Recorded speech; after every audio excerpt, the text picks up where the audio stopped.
El doctor don Francisco Díez Manrique es una persona y una personalidad muy conocidas en Santander y celebradas, porque es amigo de muchas personas y porque ha hecho mucho el bien, y sobre todo porque es un muy competente médico que lleva en la Universidad de Cantabria prácticamente desde que se fundó la atención a la medicina en la propia universidad. Y porque faltan uno, me parece, para 40 años de servicio al frente de la atención clínica como responsable máximo del servicio de psiquiatría. Que en otro tiempo, su maestro, Aldama, su maestro local, ha tenido otros, se llamaba de psicología y también psiquiatría y neurología. Así de mezcladas estaban las cosas y puede que no fuese a científico. A él se lo vamos a preguntar. Pero no es fácil tener una sesión privada que se haga pública con un reputado psiquiatra, entrañable montañés que es castellano, porque pasó su niñez en el pueblo de Bella Eufonía, Mata de Ledesma, donde estaban sus abuelos, con un tío materno, si no me equivoco, y allí hizo el bachillerato, allí hizo la carrera, allí eligió una temprana vocación que ya se despertaba en la etapa de bachillerato para elegir el ayudar el alma, si es que se puede llamar alma, siges, creo que se decía a la psicología de las personas.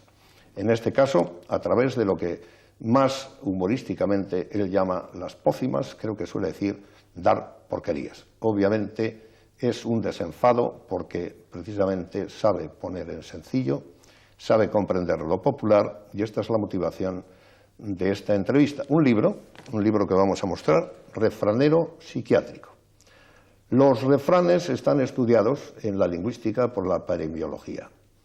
El doctor Díez Manrique, de manera cercana a lo genial, aunque es un libro de divulgación, y él distingue muy bien cuando son de investigación o de divulgación, hace un tratamiento en el que la taxonomía, la clasificación de los refranes españoles, está tomada de una doble fuente. A lo largo de su trato con pacientes o con personas de la calle o en sus excursiones por los distintos lugares del pueblo. Él se refiere al pueblo con ese nombre, sin demagogia alguna, pero también de otros refraneros cultos o de otras compilaciones que somete a veces a una explicación para hacerlo más claro en la parte inferior cuando tenga mayor dificultad de comprensión, si no está, como suele decirse, muy lexicalizado, si es más desconocido por antiguo o por inusual. Es una satisfacción, doctor, que estemos aquí de nuevo para revisar muchas cosas, pero partimos del libro. No voy a preguntar por qué esta taxonomía, porque es evidente, viene de la especialidad psiquiátrica y me he hecho una nota apresurada en la que dice epidemiología. Bajo ese rubro aparecen muchos. ¿Cuáles son? Porque distinguimos entre analítica y descriptiva. ¿Qué refranes pueden meterse bajo la epidemiología? Uy, hay muchos. La epidemiología, como sabes, estudia, cuantifica los problemas que hay de tipo patológico en el medio y la epidemiología psiquiátrica los problemas psiquiátricos que hay. Entonces, para estudiar eso hay que ver a los enfermos, diagnosticarlos y tal.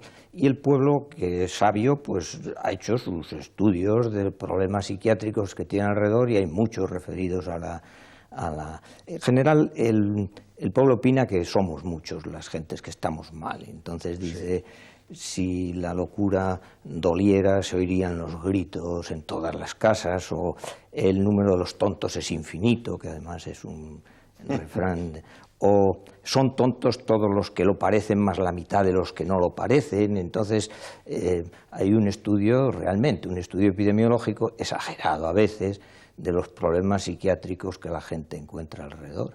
O sea, factores, causas, distribución, todo lo que se achaca, y has dicho somos, antes de ir a otro rubro, que es que el psiquiatra se incluye entre aquellos que pueden ser tenidos por locos. Hombre, estoy partiendo del humor, ¿eh? No. Las gentes tienen una desconfianza especial hacia el enfermo mental y al psiquiatra le le equiparan un poco. O sea, le ven borderline, sí, por lo menos. Sí. Y yo siempre digo lo mismo, digo, no es que se contagie la locura, es que cuando accedemos a estas vocaciones, posiblemente ya tengamos algún tipo de sospecha sobre nosotros mismos que nos hace buscar algo donde a lo mejor podernos ayudar. Aquí aflora el primer síntoma del humor. Y hablando de síntomas, etiología.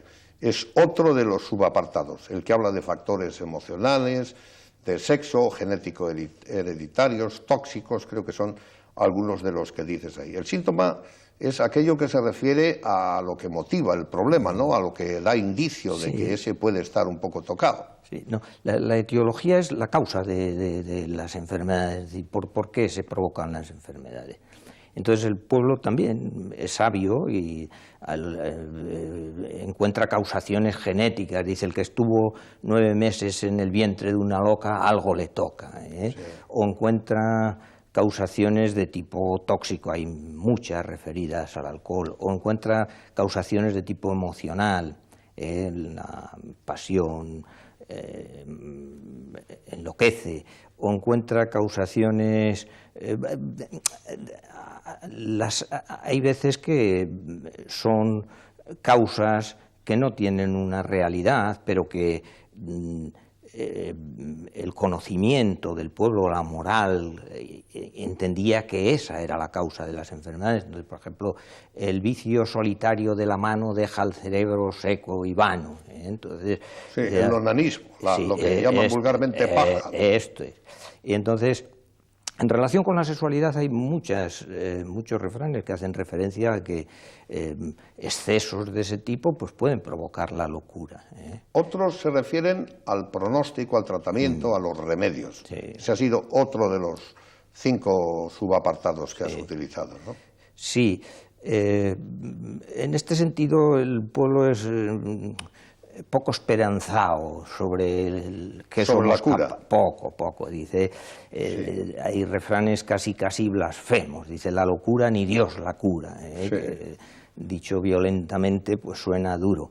La locura no tiene cura, no de tiene una manera cura. un poco más lisa. Dice, Dios curó leprosos y tal, pero nunca curó locos. Es poco esperanzado en el resultado de la medicina sobre la enfermedad mental. Doctor, hay un ensayo previo que hace que este libro sea de divulgación, pero de cierta altura, indiscutiblemente. No es una mera clasificación.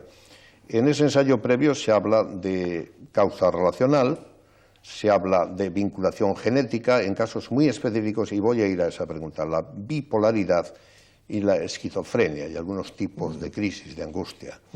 Estas son las cosas que no se curan. ¿Qué es una esquizofrenia? Es decir, ¿es una locura mayor? ¿Cómo de manera sencilla podemos decir, esto es lo que deduzco del ensayo, la vinculación genética estaría más cerca, aunque hay una gran prudencia en establecer nada dogmáticamente en el libro, de la llamada bipolaridad y esquizofrenia? Sí. ¿Qué son estas dos cosas? Vamos a ver, son cuadros, digamos, serios en psiquiatría. Cuando la gente habla de locura, de verdad, suele estar hablando de esto, de una esquizofrenia, o suele estar hablando de un episodio maníaco grave. Entonces son cuadros que se engloban en lo que se denominan psicosis. Y son cuadros que tienen un componente biológico y un componente genético incuestionable. No digo que esa sea su única causa, pero sí que tienen un componente.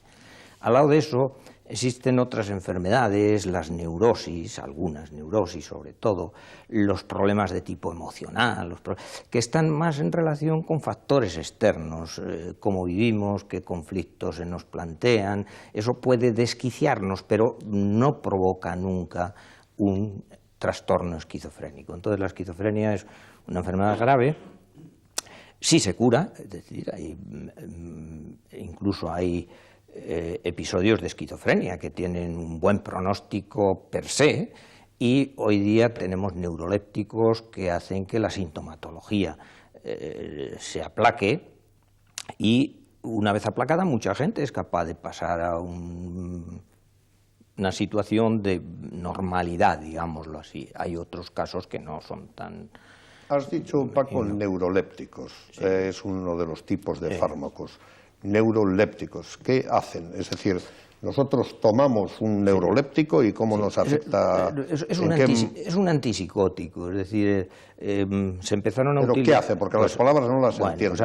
Tenemos unos neurotransmisores dentro del cerebro, es decir, unas sustancias que comunican unas zonas del cerebro con otro y que son, en definitiva, los causantes, o por lo menos unas vías que se alteran cuando se producen enfermedades mentales. Dentro de la esquizofrenia había la idea de que estaba ligada con neurotransmisores en relación con la dopamina, que es una sustancia extraña que tenemos ahí, y los neurolépticos lo que hacen es actuar sobre esos neurotransmisores, por decirlo de alguna manera, ralentizan o impiden el funcionamiento acelerado de algunos de estos neurotransmisores. Eso es química. Eso es química. Ahora bien, ¿los neurotransmisores son sustancias o son también conductos? Porque la palabra neurotransmisor parece como si fuesen películas finas de algo que interconecta. Quisiera que la gente pueda entenderlo un poco mejor. Y yo mismo. Nuestro cerebro está formado por neuronas, las neuronas tienen unas conexiones entre sí y Cajal pensó que ahí estaba el final de lo investigable. El final de lo investigable en neurología y en psiquiatría. Entonces, hoy día no, hoy día se hila más fino, digámoslo así, y desde el punto de vista farmacológico y desde el punto de vista incluso de la neuroimagen, se pueden aislar zonas del cerebro que funcionan de una manera distinta cuando uno está triste, cuando uno está alegre, cuando uno está trastornado. Entonces, son centros y son vías, circuitos que conectan unos centros con otros que se alteran en determinadas enfermedades mentales. Y eso se puede ver, porque ahora se habla de la neuroimagen. ¿Se puede ver cuando uno está alegre y cuando uno está triste con un aparato? Aparte de la manifestación de la persona. Se puede ver la actividad neuronal y se puede ver qué circuitos y qué centros de tipo cerebral se activan cuando uno tiene un tipo de reacción. Vamos con... Sí, tampoco hablemos causa-efecto, es decir, yo no creo que exista un determinismo químico, yo creo que pensamos porque efectivamente funcionan unas sustancias ahí dentro. Ahora, lo que no se puede equiparar es el pensamiento A, y hay muchas veces que uno no sabe cuál es primero, el huevo o la gallina, es decir, se alteran las funciones porque pensamos, o pensamos porque se alteran o se ponen en funcionamiento las funciones. Eso sigue en discusión. Yo tengo mis dudas. Naturalmente. Bueno es que el psiquiatra tenga dudas todas, y no dogmatice. Pero entonces el amor no es oxitocina. Hay quien dice ahora, mire, el amor tan romántico y tan pensado como la luna se ha convertido ahora en algo mucho menos romántico. Es una sustancia, la oxitocina. ¿Tú te crees eso? No, yo creo que cuando uno tiene un enamoramiento o tiene simplemente una excitación de tipo sexual o tiene simplemente un momento de ternura, pues se ponen en funcionamiento sustancias que duda cabe. Ahora, eso no creo yo que sea todo, ni puedo admitir que sea todo. Que sea tan reduccionista. Muy bien. Entonces, no son solo las feromonas, que al parecer creo que se ven en la orina, ni el estrógeno y la testosterona, ni mucho menos la oxitocina, que no sé qué relación tendrán entre todas ellas. Hay otra división. Yo me encontraba con una distinción, por cierto, el Papa la ha manejado solo en dos, el Papa actual, Benedicto XVI. Pero Cubeiro, a quien estoy esperando porque habíamos hablado de otra entrevista y por algún motivo se ha diluido como un fantasma, distinguía en uno de sus artículos entre ágape cristiano, la hermandad o algo así, el ludus, el eros, el pragma, la manía y el storge. Estos son palabras malsonantes que significan mucho. Hablemos del ludus. Ahí nos está mirando con la cámara alguien que va diluyendo su tiempo de vencer la idea del compromiso, para decirlo con humor, y casarse.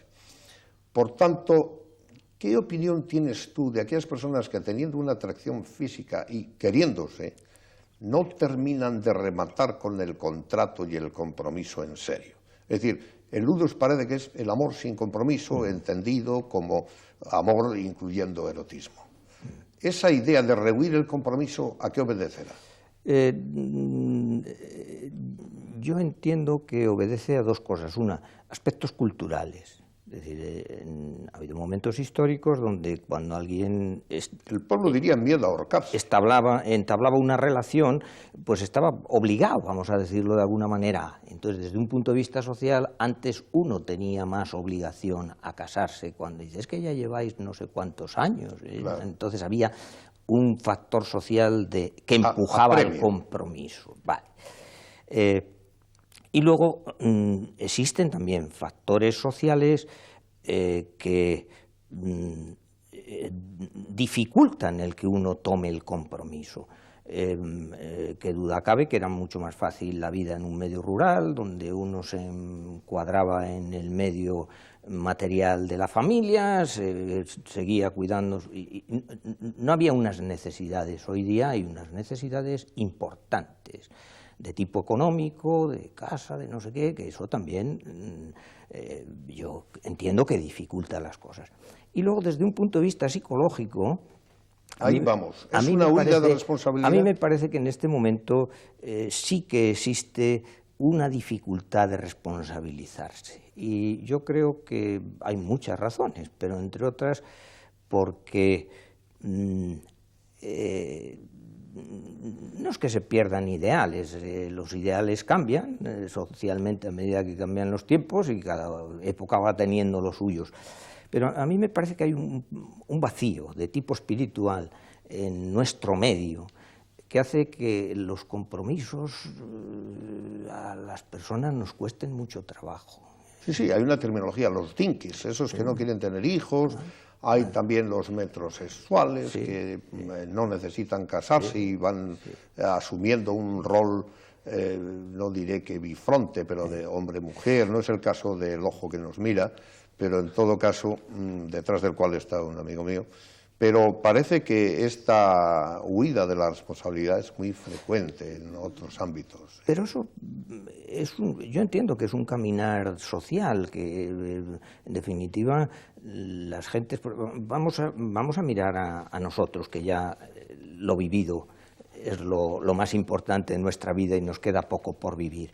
¿Qué compromisos tenemos en este momento muchas de las personas que ya somos talluditos? Pues mire usted, pues el chalet adosado, el coche de alta cilindrada y el prestigio social y económico. Entonces, bueno, cuando tú solo tienes eso, es muy difícil darle el sentido de la responsabilidad a las personas que vienen detrás de ti. Entonces yo creo que esto es un mecanismo de inercia. Pero ¿tú qué entiendes de esto, Paco?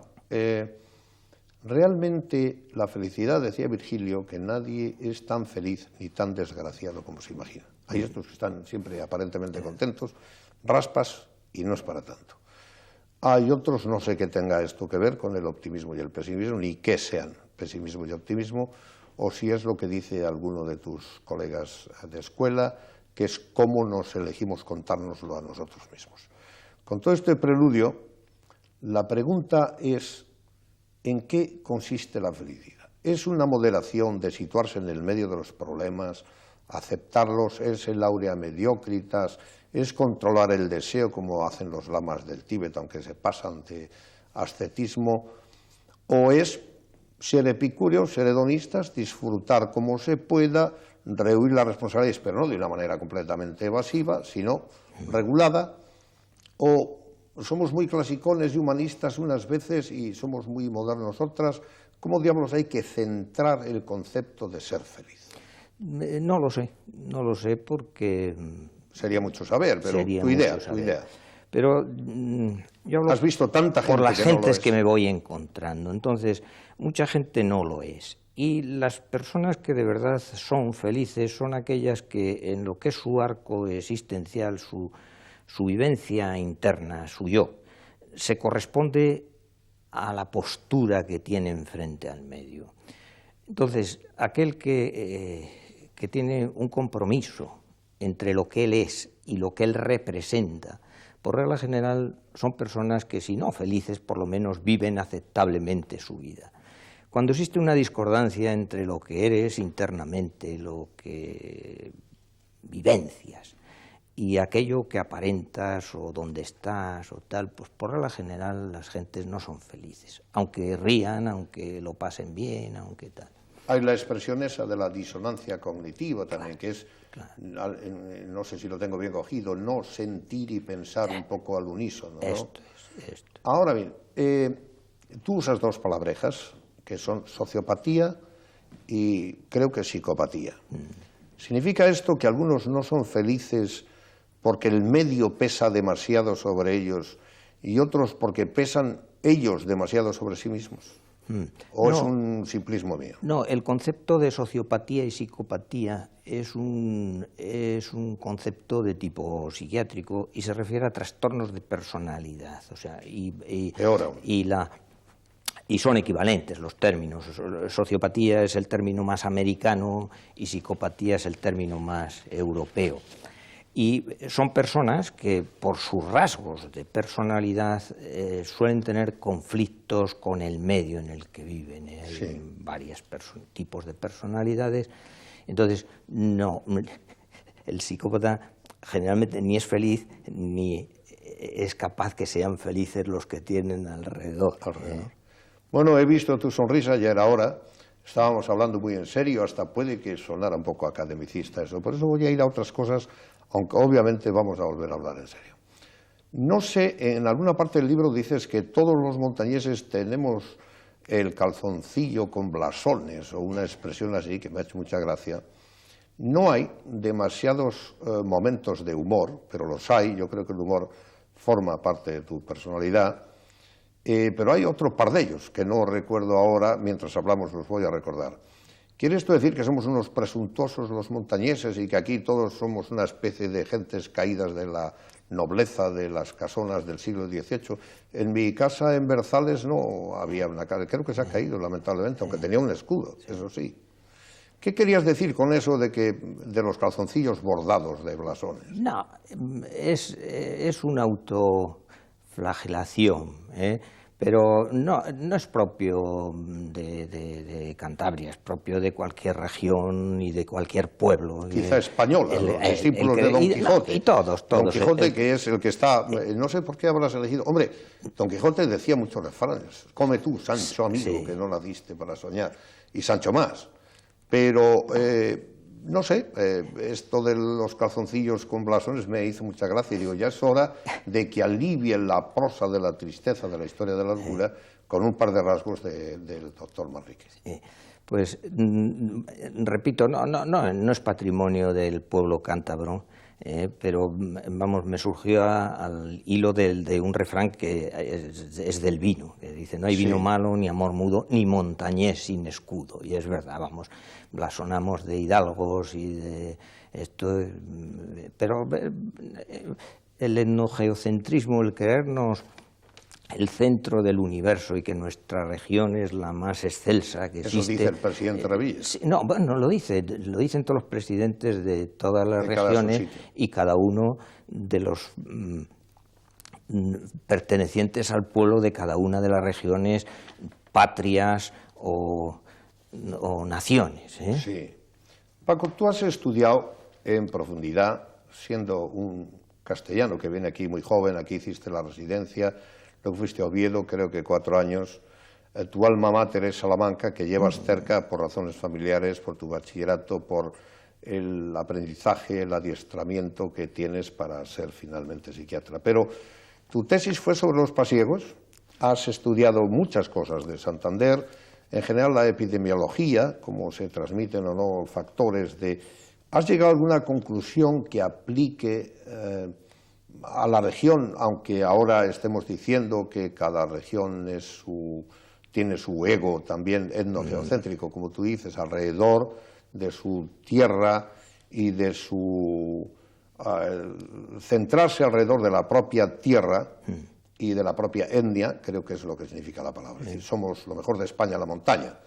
Pero tú has estado en Oviedo, has visto muchas gentes de distintos lugares, aunque muchos años en Valdecilla, casi 40, y has estado fuera y atiendes muy bien las bibliografías de fuera y a las gentes de donde quieran venir, en una sociedad que crecientemente tiene muchos inmigrantes, aunque nosotros menos todavía.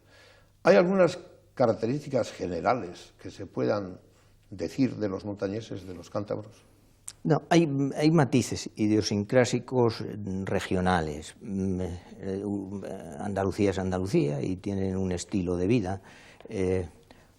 Asturias, que está muy cercana y que yo he vivido mucho tiempo, pues tiene un estilo de vida, pero son matices, no hay... hombre, en esto hay que ser muy cuidadosos, en algún momento lo digo. En este instante nuestro genoma es idéntico al del mono. Entonces, lo dices en el libro. Claro, también, entonces, sí. ¿cómo uno puede presumir de ser distinto o mejor que el vecino de al lado? No existen diferencias sustanciales de ningún tipo. Ahora, sí que existe una idiosincrasia, un matiz, que posiblemente por lo de la convivencia, lo del clima, lo de la alimentación, lo de todo lo que es el medio en el que vives, la cultura.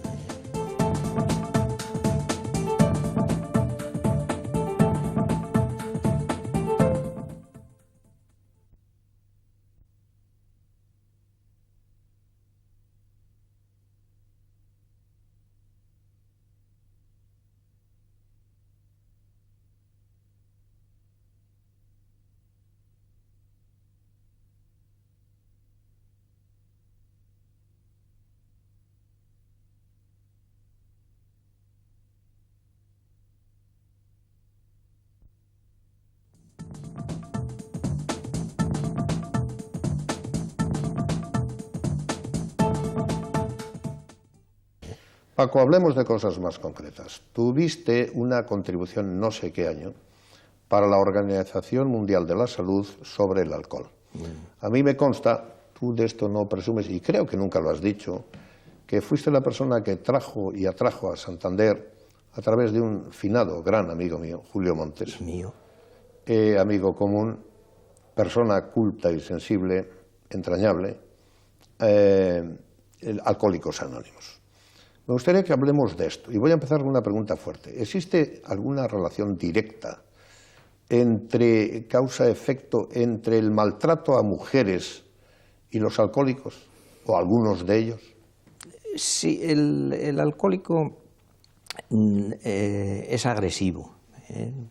Una de sus características... Consigo mismo cuando también. Está bebido. Sí, por supuesto, es un suicida temporal. Y hay una razón para la agresividad hacia la mujer, que es la celotipia. El alcohólico termina siendo celoso. Por su propia incapacidad, quizás. Sí, muchas veces el alcoholismo provoca impotencia, y claro, cuando uno es impotente, cuando uno no puede tener una relación con la mujer, dice, hombre, si yo no puedo, pues a lo mejor esta me la tiene que jugar por ahí. Entonces esta es una de las razones, no la única, pero sí una de las razones por las cuales el alcohólico puede y es agresivo, y sí que hay una relación algunas veces entre el alcoholismo y la agresión femenina. ¿Por qué bebe alguien, Paco? Y sobre todo, ¿cómo se puede arreglar que deje gradualmente de hacerlo? Porque yo conozco, tengo algún buen amigo que lo ha conseguido. ¿Qué se le puede decir a sus familiares, aprovechando tu presencia ante estas cámaras de Telecabarga, y a él mismo, a los alcohólicos que lo esconden? Y es una de las características más fuertes que yo sé que tienen. Tratan de escondérselo a sí mismos sabiendo que no se puede, y sobre todo a los demás. Y lo pasan fatal, son agónicos. ¿Qué se le puede decir a él mismo y separadamente a los que le rodean, porque le van también despreciando, le consideran inútil, y no lo es del todo? Es una cosa extraña. Hay algo sintético que se puede decir, mira, tú, alcohólico, haz esto, y a la gente, a su mujer, a sus hijos, a los que le quieren y a sus amigos, ¿qué tratamiento hay que darle social? Vamos a ver, lo primero que hay que decir es que es una enfermedad. Ellos tienden a engañar. Ya está. Si tú entiendes que el alcoholismo es una enfermedad, sí, está resuelto el problema. ¿Qué pasa? Que eso no lo entiende el alcohólico, pero tampoco lo entendemos ni siquiera los médicos muchas veces. Es decir, que tú te sorprendes riñendo a un pobre hombre que viene un poco mal a la consulta y dices, pero hombre, otra Bastante vez, que va. otra vez, pero otra vez. Entonces, es muy difícil entender que un alcohólico es un enfermo. Teóricamente decimos que sí, pero luego en la práctica nadie. Entonces la familia, cuando un señor de verdad es alcohólico, ha ensayado todos los procedimientos, ha ensayado el ruego, ha ensayado los afectos, ha ensayado la amenaza, ha ensayado la agresividad muchas veces, pues no solo agrede el alcohólico, y es difícil salir de esto. El alcoholismo es una enfermedad y el alcohólico se tiene que poner en tratamiento. Y ahí es donde tiene que quedar claro que cualquier tratamiento, cualquiera, y esto lo digo muy alto, cualquier tratamiento es efectivo para un alcohólico siempre que sea capaz de perdurar en el tratamiento, siempre que no lo abandone. Entonces, Alcohólicos Anónimos, pues hombre, no le va a todo el mundo, hay gente, pero el que le va y es capaz de encajar y es capaz de continuar en Alcohólicos Anónimos es un señor que se puede curar en Alcohólicos Anónimos. ¿Y por qué sirve Alcohólicos Anónimos si allí no dan lo que tú llamas graciosamente porquerías? Bueno, es decir, fármacos adecuados, seriamente hablando. Por muchas razones. Primero porque hay una catarsis. Tú vas allí y expones algo que muchas veces no habías expuesto nunca o te había costado mucho trabajo. El medio ayuda, porque es entre ellos. Claro. Segundo, hay una comunión de intereses. No eres tan malo como tú te creías, porque el alcohólico se siente muy culpable en el fondo. Entonces dice, bueno, si los demás son como yo, y eso libera mucho. Y luego hay un sentido de apoyo, de ayuda, que, hombre, en nuestro medio social esto muchas veces no es tan fácil de encontrar. Entonces, cuando tú entiendes que hay alguien que es como tú, que no eres tan monstruo como tú creías, que hay un clima permisivo y que hay gente que está dispuesta a pelear por ti, pues eso cura, claro que cura. Hablemos, Paco, de niños y ancianos. Y no es que quiera hacer una revisión de todo lo humano para pasar luego a lo divino. El niño me parece que no está siendo tratado en la sociedad como antes. La gente quiere tener menos niños, se deshace de ellos. Por otra parte se dice que los hombres han entrado en cierto rol que tenían las mujeres para atenderlos. Hay algunas paradojas. No podemos aquí resumir todas las situaciones nuevas frente a las antiguas, que muy diversas eran aquellas y son estas. Pero sí se puede decir que no es el rey de la sociedad como era. No sé si los reyes magos vienen con la misma ilusión con que antes venían. No sé si, desde luego, sé que los abuelos no pesan igual porque no están. ¿Qué está pasando con los niños y cómo incide? Yo sé que tú a la familia la tienes muy presente, a la vez que de manera muy vanguardista, porque no se te notan los años, tienes siempre en cuenta los nuevos modos familiares, de todo tipo. Las familias en que hay una sola mujer, monoparentales que se dice, no sé si la de los gays, porque es muy nuevo y espero que no te especialices en eso, aunque a lo mejor es necesario también.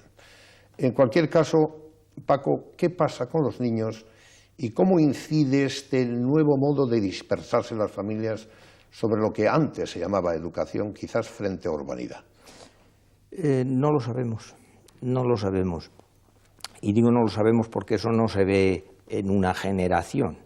Hombre, uno ve cómo quedan las calles de sucias y cosas que antes no pasaban. Sí, pero el problema es, vamos a ver, antes la sociabilización del crío era una sociabilización progresiva. Tú estabas en tu cuna, luego andabas por el pasillo, luego ya salías por la casa, barrio. Luego ya y entonces te ibas sociabilizando a medida que pasaban los años. Y en los 4, 5 o 6 años, pues eras un ser totalmente tutelado y no tenías que pelear con los hermanos, pero siempre bajo la tutela de unos padres o de unos familiares.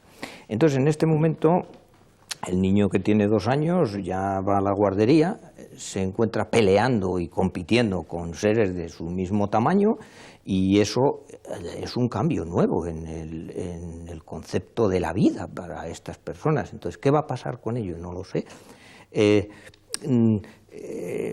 hay una dejación del sentido de la responsabilidad por parte de la familia también. Es decir, que yo entiendo que el crío se le da todo lo que pide, pero pocas veces se le da un cachete. No estoy diciendo que se deba pegar a los críos, pero bueno... hasta los 10 años a uno un pequeño castigo, tal. Abuela... Algunos nos han dado cachetes y estamos aquí, y no tan mal, hombre. Claro. Entonces, a mí me parece que hay una sociedad demasiado permisiva. Y luego, lo que hablábamos antes, tampoco los sentidos de la responsabilidad de los adultos son muy grandes. Pues el hombre, cuando llega joven, muchas veces en su afán de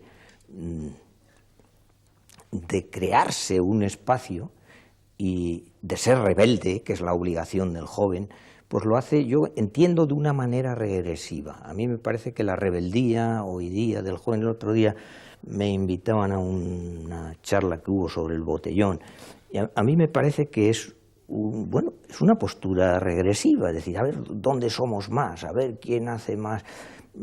A mí me recordaba cuando meábamos en la callejita de pequeño, y a ver quién mea más lejos. Pues bueno, bien, hombre, es una apuesta, pero es una apuesta, yo diría que muy infantil, ¿eh? Entonces a mí me parece que parte de las... Bueno, y machista, a lo mejor. Tú te metes, por cierto, en tu libro un poco con el machismo. No, yo es que me lo encuentro, ¿no? Vamos a eso. Aquí, en este libro, y de un tema pasamos a otro, que la variación creo que ofrezca algunas posibilidades, también dices que somos muy promiscuos, o sea, que estamos todos muy mezclados.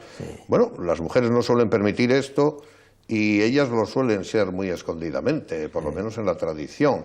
¿Es verdad que todos andamos con todos, como en algunas oficinas italianas, decía un amigo mío? No, yo lo digo históricamente. Bien, ¿no? Si no digo hoy, ni en Praves, que es tu pueblo cercano al mío, sino que si esto de la promiscuidad, ¿cómo hay que entenderlo? No, ¿Lo condenas, lo apruebas o lo describes? Yo lo describo y digo que hemos sido un pueblo, pues eso, que hemos sido invadidos, que hemos invadido, que hemos vuelto a ser invadidos. Así haces una gran apuesta por el mestizaje. Eso sí, yo creo que sí. Son cantarían América. Yo creo que sí, yo creo que... O sea, están equivocados. Yo sé que te pregunto mucho, pero es que hay cosas que se agolpan y no quiero que se me pasen. ¿Los pueblos mestizos son más ricos emocional e inteligentemente, o aquella idea de las valquirias alemanas y Beethoven y Brahms no tiene sentido? Yo entiendo que cuanto más diversa es la genética, más rica es, eso sin ningún género de Es un principio también. Sí, y prueba de ello es que cuando hay una endogamia, la raza degenera. Entonces, eso genéticamente está... Sí, está probado. Claro, habría que hacer experiencias de tipo genético, como se hace en las cabañas de animales y tal. Eso tiene mucho peligro. Para mejorar la raza. Multirratones. Eso tiene mucho peligro. Claro, eso nos lleva al darwinismo no social. No sé si nos libraremos de ello, eso es una amenaza que está Hombre, ahí. el presidente Bush no está por eso todavía. El presidente Bush no propone eso. Pero tiene soldados de Puerto Rico, soldados de Wisconsin, soldados de todas partes, ¿no? El melting pot. Pero sí te hago una pregunta no capciosa. ¿Es bueno que un niño tenga una madre que es otro padre, aunque sea homosexual? ¿O a la inversa? ¿Dos lésbicas? No lo sé. Hablo como con las guarderías. Tendremos que ver qué pasa. Pero no es tu propuesta ideal. No es mi propuesta por una razón. No es mi propuesta por una razón. Hoy por hoy... Hay un rol también, desde el punto de vista... No, yo me voy más atrás. Desde el punto de vista psicológico, el niño produce unas identificaciones. Identifica a los padres y esas identificaciones tienen un contenido simbólico. Es decir, los padres son los dioses, los reyes, y hay un padre y hay una madre. Entonces, yo soy junguiano en mis planteamientos, y entonces yo creo que la madre, la mujer, el concepto que el hombre tiene de la madre y la mujer tiene del hombre, son conceptos muy primitivos y que uno tiene que enmarcar desde antes de nacer. Si eso no se produce, pues yo no sé lo que va a pasar, pero bueno, Eso no quiere decir que pueda ser mejor alguno que su propio padre, como evidentemente la experiencia. Sí. Paco, tú has sido el mayor de 5 hermanos y también creo que has dado ejemplo, porque eres muy buen estudiante en el bachillerato, becario familiar, por así decirlo. 2 de vosotros creo que sois universitarios, otros no, pero familia bien avenida. ¿Tú te has sentido, y esto ya es personal, si puedo preguntarlo, un rol? Es decir, tengo que dar a mis hermanos ejemplo porque soy el mayor y... Porque a mí me pasó, yo soy el mayor, aunque ya vamos quedando 2 solamente. Un poco sí, pero no demasiado. Yo no me he sentido presionado en ese sentido.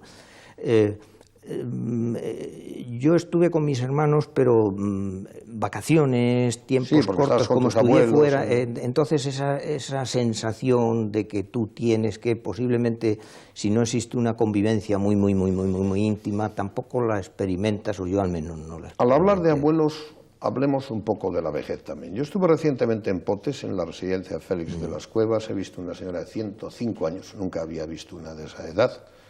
Y la viejita movía allí sus manos bien, cuidada por las monjas y por una fisioterapeuta, etcétera. ¿Es bueno vivir tantos años, Paco? Yo entiendo que depende de la calidad de vida que tengas. Entonces es posible que se llegue a un momento en que quizá no mereciera la pena, pero visto desde fuera. Porque visto desde dentro de uno sigue con el egoísmo de vivir. Y es curioso cómo uno va perdiendo capacidades, va perdiendo prestigios, va perdiendo todo, pero sigue peleando por aquello que aún conserva. Entonces yo no sé hasta qué punto uno, no estando dentro del asunto, puede decir si merece o no merece la pena. Visto desde fuera, no. Tenemos que volver a aquello de lo cual partimos. El tiempo, me gustaría preguntarte tantas cosas. La idea del enfermo mental. Me ha llamado mucho la atención, no al pensar, por segunda vez, la humildad con la que después de tantos años de saber, de estudiar, de publicar, de visitarte pacientes, señalas la frontera de la normalidad y la que se tiene por no normal a la hora de definir un enfermo mental. No hablas de la investigación en sí misma, la parte observacional frente a otra, y me ha maravillado, en cierta manera, con un poco de decepción, no por tu parte, por el asunto en sí, que para definir si estamos o no locos, os baséis en un consenso de los ordenadores. Eso me ha estremecido un poco, digo, o sea que después de ver a este hombre en el que tengo yo confianza, y además a mí sí que no me da ningún apuro, mirando a la cámara lo digo, visité en cierta ocasión, por consejo de mis hijos, al doctor Díez Manrique, y es una de las visitas más fecundas, inteligentes y estremecedoramente valiosas que he tenido en mi vida. Por eso apuesto con la psiquiatría, apuesto porque se rompa la vergüenza a confesarlo si es necesario, y por caer en unas manos tan magníficas como las de este hombre con el que estoy hablando. Paco, en realidad, diablos, alguna frontera tiene que haber para lo normal y no normal. Al final, cuando yo iba a verte a ti, no es que estuviera de atar, espero que no, pero no estaba como ahora que puedo preguntarte delante de la televisión y hacer esta impúdica exhibición de la vez en que acudí a tener lo que se llama en América ayuda profesional, que también tiene detrás lo que llaman ser stable o no stable y da problemas, pero no veo que tenga que darlos. Cuando uno tiene que comprarse unos zapatos, va al zapatero. Entonces, cuando uno anímicamente no está muy bien o no reconoce la belleza de la bahía de su tierra porque ha estado en océanos más largos, pues tendrá que ir cuando uno le dice, mira, abre los ojos, mira ahí, hombre, y date una vuelta al sardinero. Entonces, esta idea de que el enfermo mental sea un señor, que lo determináis porque otros muchos lo dicen y se va alcanzando acuerdo, a mí me parece estremecedora, es como una cosa democrática. No, vamos a ver, el enfermo mental es un enfermo, como su nombre indica, y se diagnostica como el resto de las enfermedades mentales, es decir, como el resto de las enfermedades médicas, uno tiene unos síntomas, hay fiebre, hay dolor en el costado, pues el señor tiene una pulmonía y tiene puntos hematoicos. Pues en la enfermedad mental es lo mismo. Dice, hay un trastorno grave del pensamiento, hay alucinaciones, hay tal. Este señor tiene una esquizofrenia. ¿Qué pasa? Que, hombre, la enfermedad mental es calidoscópica, muchas veces no es blanco y negro. Las claras son claras, pero las hay que son muy difíciles de diagnóstico. Entonces, estas dificultades de diagnóstico se resuelven, o se resolvían muchas veces con criterios de escuela. Es decir, había unos señores que opinaban que cuando existía esto habría que diagnosticar tal cosa y tal. Y lo que se ha hecho a escala internacional, el DSM-4, que a mí no me entusiasma demasiado, pero lo que se ha hecho es llegar a criterios, a acuerdos, para definir qué se entiende por patología concreta. Sí. Esto sirve, hombre, no sirve para diagnosticar a Pepito Pérez, eso es un proceso de tipo más humano, más cercano y más personal, pero sí que sirve para que si yo veo 60 pacientes y digo que 3 tienen no sé qué cosa y 3 tienen no sé cuál otra, que el señor que está trabajando en el hospital de al lado tenga unos criterios confluentes conmigo a la hora de definir la patología. ¿Por qué?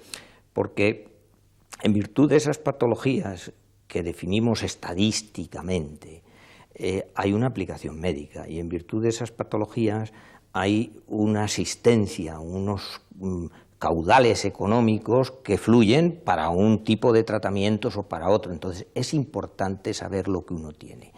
Y para hacer una epidemiología psiquiátrica se necesitaba un consenso de criterios, si no, cuando tú vas a la administración y dices, oiga, que yo veo enfermos, ¿y de qué tipo? Bueno, yo suelo ver, dice, no, oiga, usted dígame lo que ve y cuántos cura, Y en virtud de eso te dan los dineros. Pues hablemos de estilos, aclarado. Leí un libro, hay que temer al hombre de un solo libro. A mí la psicología me gusta como especulación porque soy aficionado a la lectura.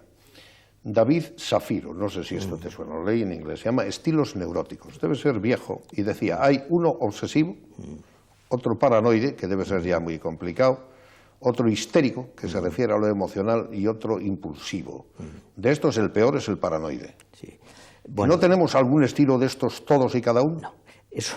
No, eso es una clasificación, no es que sea antigua, es que no es una clasificación es un poco antigua, sí. Científica, no es científica en el momento actual, no. Sí. Posiblemente esté hablando de rasgos de personalidad. Sí. Entonces, todos tenemos, nuestra personalidad es un puzzle en el que todos tenemos pues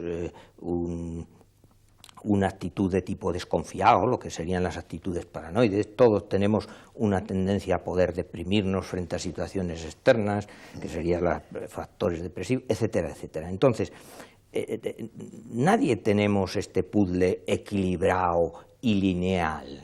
Por regla general, estaríamos muy mal. Muy mal, y sería aburridísimo la vida. Entonces, por regla general, siempre picamos un poco por alto en alguna de estas escalas y un poquitín por bajo en alguna de las otras. Entonces, existen test que te dicen qué nivel de escala tienes que tener para. Hombre, yo todas las cosas que se pueden medir con una escala tengo gran desconfianza hacia ellas. Entonces, no se puede medir el alma. No se puede medir, pero sí que te dan una idea y la clínica consiste en tener tu propia escala dentro de tus conocimientos anteriores y decir, hombre, yo creo que este se pasa. Doctor, estamos cerca del final. Te voy a leer una lista informal que he realizado apresuradamente y te detienes en aquello que sea un poco más preferente, porque has mencionado las escuelas, es inevitable. Yo no creí que para entender al otro un psicólogo o psiquiatra tiene que pasar por una lista tan larga. Positiva, Seligman. Social, Tarde, por dar un nombre solo. Narrativa, que a mí me gusta por razones de mi propia afición, la cual tiene a su vez que ver con la crítica, con la que se llama psicocrítica, y luego está la genética, de la que hemos hablado un poco, la del desarrollo, que afectaría como es el Vygotsky, Brunner, el funcionalismo de los americanos, James Dewey, cognitiva evolutiva, que dicen que está más de moda, la cognitiva, no sé si la evolutiva, aquí tenía otro nombre, Bartlett, Miller, Eckbaus. La arquetípica, que yo creo que esto puede ser interesante que nos digas algo de ello, frente al mundo freudiano. Estamos en una conmemoración de Freud, al parecer era un bárbaro porque se fumaba 20 puros diarios, me gustan los puros y otros médicos me los han prohibido. Lacan le da la vuelta y Fromm, que pertenece a esa rara familia, hablaba del miedo a la libertad y del miedo a amar. Yo comprendo que es mucho contenido, pero los arquetípicos con Jung y Lacan, Fromm, Freud, que son de una familia tan mal avenida, no sé si serían todos dignos de ser remitidos a ti para que conciliaran puntos de vista a ver si estaban bien. Por otra parte estaba la Hellstatt, el interaccionismo, que es de los que peor se entiende, pero muy fecundo, Mead, Goffman, la experimental, diablos, son demasiados. Yo sé que has leído a la mayoría de estos, pero ¿con quién te quedas y sobre todo cómo se puede entender un poco mejor lo freudiano y lo jungiano? Son muchas de las cosas que has leído, son orientaciones de la psicología o orientaciones muchas veces de la psiquiatría y muchas veces orientaciones terapéuticas, porque el psicoanálisis es terapéutico, básicamente. Ahora están contemplando el gran diván sí, en exposición. Entonces, son orientaciones. Muchas de ellas son complementarias. Has hablado de Freud, has hablado de Adler, has hablado de Fromm. Jung, que era más conciliador, él decía, hombre, vale muchas de las cosas que Freud ha dicho. Lo que no vale es su pansexualismo, lo que no vale es entender que la libido, entendida como pulsión sexual, es lo que mueve el mundo y es lo que mueve al hombre desde que nace, porque ya sabes que hablaba del perverso polimorfo en el niño, hasta que se muere. Entonces Jung decía, yo pienso que hay otras cosas. Entonces, entre Adler con el poder, o Erich Fromm con la libertad, o Jung con los arquetipos, los inconscientes colectivos, el inconsciente colectivo, no hay tanta distancia, es decir, son maneras distintas de entender al hombre y que posiblemente no estén tan alejadas unas de otras. Hoy día se tiende, sobre todo en las terapias, en lo que es la práctica, en lo que es la asistencia, a una confluencia de teorías. Hoy es muy difícil que un señor pues se dedique a hacer terapias cognitivo-conductuales puras. Sabe que cuando está haciendo una terapia cognitivo-conductual, de alguna manera está utilizando elementos de tipo dinámico, está utilizando cosas que están en la relación con el paciente, que tienen que ver con los afectos y que no están medidas en esas terapias cognitivo-conductuales. O al revés, cuando alguien está haciendo psicoterapia o psicoanalítica, por muy pura que sea, tiene que entender que su postura frente a la vida, que el enfermo capta, pues los enfermos son enfermos, pero no son tontos. Entonces, la pose que tienes, los conceptos que tú tienes de la existencia y que se miden muchas veces en cómo te pones el abrigo o cómo despides a la gente en la puerta, eso de alguna manera, de manera vicariante, está influyendo en el paciente. O sea, que el paciente, además de la terapia que hayas tenido en el diván o no diván, está copiando en alguna medida algo que tú le estás dando. Entonces yo creo en la terapia, en lo que es la terapia psicológica, yo creo que lo importante es la capacidad de relación que uno tiene con el paciente y cuánto es capaz de comprometerse con el paciente y dejar que el paciente se comprometa con uno. Es decir, si tú ves un paciente y el paciente no ha llevado nada tuyo de alguna manera, mal asunto. Y si tú, cuando has visto durante tiempos a un paciente, no tienes algo de esa convivencia, mal asunto. Entonces yo creo en esas cosas. Son un poco etéreas, son a lo mejor un poco heréticas, si alguien me oye, pero no lo son. Yo creo en esas cosas. Yo leí tu libro con atención y creo que el concepto que pones aquí con 2 guiones es psico-biosocial. Lo comprende todo. Como no podía ser de otro modo. Hijo de Sebastián, maestro, e Inés, castellano cercano a Salamanca, salmantino, entrañado profundamente en Cantabria por un servicio de su vida al frente de la responsabilidad máxima en Valdecilla y en su propia consulta en la universidad, donde quiera que se le encuentre, siguiendo también los rumores, los acentos, las observaciones del pueblo, sea escuchando canciones, sea en unas excursiones campestres que realiza con su mujer, sea donde fuere. Paco Díez Manrique, entrañable, aparentemente frío quizás por la necesaria distancia que hay que interponer para aproximarse mejor, es una persona respetada, respetable, digna de toda admiración, que no lo ha escrito todo y no lo ha dicho todo. Paco, sería para mí un placer seguir hablando contigo de tantas cosas que se quedan en el tintero.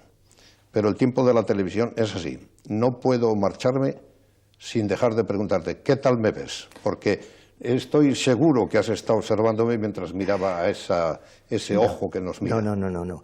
Yo nada más hago psiquiatría en la consulta y cuando cobro. Y también humor. Y cuando cobro, sí. Paco, ¿y cómo te encuentras tú y cuál va a ser el próximo libro que realices? Pues posiblemente haga algo sobre Jung, sobre los arquetipos, el inconsciente colectivo y los símbolos y los delirios y esas cosas. Se nos queda fuera la metáfora, que ha sido el cajón desastre en el que metes más refranes. Tú y yo sabemos que esto merece una segunda clasificación y te invito de una manera un poco desafiante a que la realices. Gracias por conversar hoy conmigo y por la amistad y la sabiduría con que hemos sostenido esta conversación televisiva. Muchas gracias a ti.